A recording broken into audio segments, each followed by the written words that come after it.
On the night of Kevin Rodriguez Zavala's death, state and local investigators descended on Epic Universe here. But there has been very little transparency about what those investigators have been doing these past 2 months. Orange County Fire Rescue is on scene, CPR in progress. Paramedics found Kevin Rodriguez Zavala unresponsive on the Stardust Racers roller coaster in September. The 32-year-old, who was born with spinal atrophy and used a wheelchair, later died. I've now learned that Florida's Department of Agriculture and Consumer Services sent 3 state inspectors to Epic Universe. Those inspectors spent a combined total of 21 hours at the theme park over 4 days. Now keep in mind, that state agency only regulates rides at fairs and small amusement parks. Large theme parks like Universal and Disney are exempt from state oversight.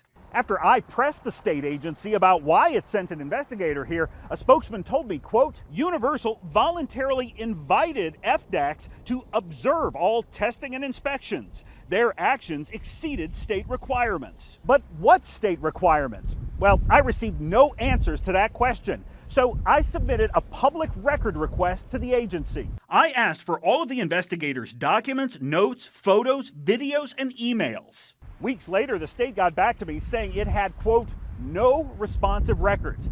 In other words, there are apparently no reports, notes, photos, videos, or emails related to the state investigators' work here at Epic Universe. Without such documentation, it remains unclear why those state inspectors agreed with Universal's findings that the ride systems functioned as intended. It was called in as a head laceration, heavy bleeding. Across town, the medical examiner determined Rodriguez Zavala died accidentally from multiple blunt impact injuries. But the medical examiner's office has not publicly released the autopsy report.